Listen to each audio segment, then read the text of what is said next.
Salut, c'est Greg, vous êtes sur la chaîne des apprentis voyageurs dans laquelle je vous donne des conseils, des astuces et des guides complets pour découvrir le monde par vous-même. On termine aujourd'hui notre série de vidéos sur Madère et sur ses plus belles randonnées avec celle de la pointe de Saint-Laurent. Juste avant ça, vous pouvez vous abonner à la chaîne avec les boutons qu'il y a juste sous la vidéo et pensez à cliquer sur la petite cloche pour activer les notifications et savoir quand je sortirai toutes les prochaines vidéos. J'espère que vous avez prévu de l'eau, de la crème solaire et une casquette car on part en randonnée dans un endroit un peu désertique.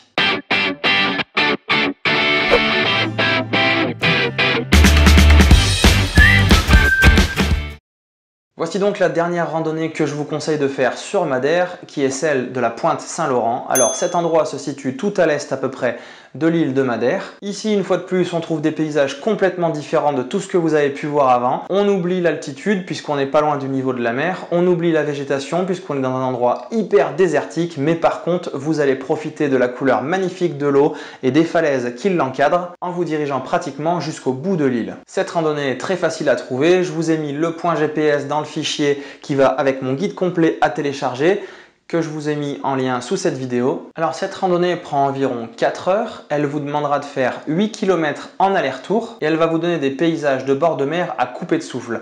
Attention, pensez à prévoir une casquette et de la crème solaire puisqu'il n'y a pas d'ombre ici et surtout prenez beaucoup d'eau avec vous. Pensez également à prendre les maillots de bain puisque sur la fin il y a quelques petites plages sympas pour aller se baigner et ça fera du bien de se rafraîchir après avoir fait toute cette marche en plein soleil. Dit comme ça, le plein soleil ça donne peut-être pas très envie mais franchement cette randonnée vaut vraiment le coup. Elle est très jolie, elle donne comme je vous l'ai dit des paysages qui sont très différents de tout ce que vous avez pu voir avant. Une fois de plus on s'attend pas du tout à trouver ça sur l'île quand on a vu tout le reste au préalable. Et nous, on a eu vraiment beaucoup de plaisir à faire de la randonnée ici, en longeant le bord de mer depuis des falaises incroyables et en ayant tout au loin un super point de vue sur la fin de la randonnée. Au bout de cette randonnée, au moment où vous allez faire demi-tour pour revenir sur vos pas, il y a un petit restaurant qui vous permettra de faire une petite pause pour vous rafraîchir. C'est évidemment très cher, mais c'est super sympa, la déco est très chouette. Ça fait une petite paillote dans laquelle se reposer un petit peu avant de prendre le chemin du retour. Je vous mets donc quelques vidéos pour pouvoir avoir une idée de ce à quoi vous attendre sur cette randonnée de la pointe de Saint-Laurent, qui pour moi doit faire partie de votre planning de voyage à Madère et qui est donc dans mon guide complet à télécharger sur mon blog. Voilà, c'est tout ce que je voulais vous dire sur cette randonnée. En fait, l'idée c'était juste de pouvoir vous montrer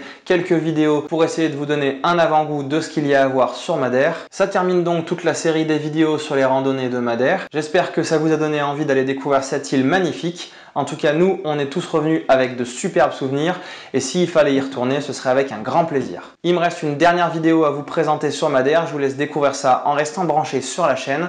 N'hésitez pas et n'attendez pas plus longtemps pour partir à la découverte des merveilles de notre monde en devenant des apprentis voyageurs. Bon voyage!